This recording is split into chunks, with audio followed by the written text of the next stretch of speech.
Hi there, I'm Hannah and I'm going to give you some tips on how to change your cat's food. Now, firstly, let's make it clear that ideally you wouldn't change your cat's food if you can help it. It's best to keep it the same. They've got really sensitive guts and they really easily get vomiting and diarrhea if their diet is chopped and changed. So really keeping them on a stable diet that's nutritionally complete is a really good idea.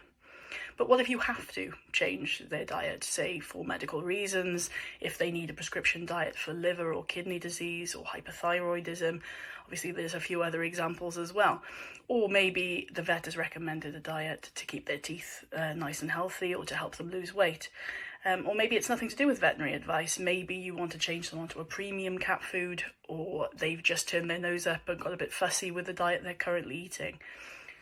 So how can you move your cat to a new food without risking giving them vomiting or diarrhea, making them unwell, or making them go off their food completely? Well, there's a few steps you can take, and the most important thing is that you do a slow transition period over about 5 days. Don't do anything suddenly because it will spark off an upset belly. Okay, so on the first day, you'll want to just try with a teaspoon of the new diet mixed in with their normal food, and for the rest of the day just give their normal food. Don't try any of the new diet. Monitor them very closely for any signs that it's making them unwell, so vomiting or diarrhea, any signs of belly pain or just being unwell. If by the second day they're still seeming fine, you haven't seen any unpleasant side effects, then you can increase this and you can give them a quarter of the new diet and sort of 75% of the old diet. And the same, wait for 24 hours, see if you notice any signs of it not agreeing with them. And as long as they're okay, the following day you can increase to half and half, and then the following day 75% of the new diet, until you finally get to give it 100% of the new diet. And once you get to that point, it's crucial to check the feeding guidelines for the new food. Make sure you're feeding the right amount. Otherwise, if it's not exactly the same as your previous diet, you might end up causing your cat to lose weight or to gain weight, and that's not ideal. Okay, so if at any point during that transition period you notice signs that actually this isn't going so well, they've got some vomiting or diarrhea, their guts are not very happy, you want to go back to just their original previous diet. And make sure you continue that until their symptoms have resolved.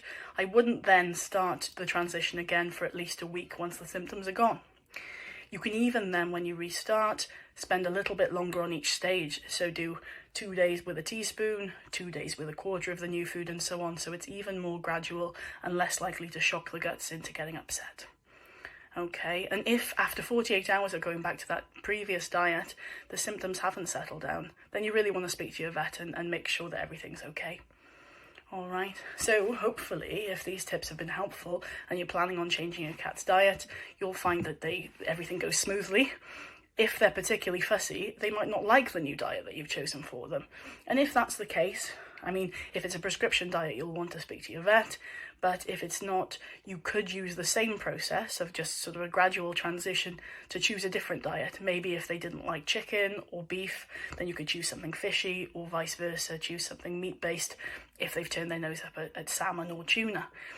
Hopefully then you can find one that they like and that agrees with them.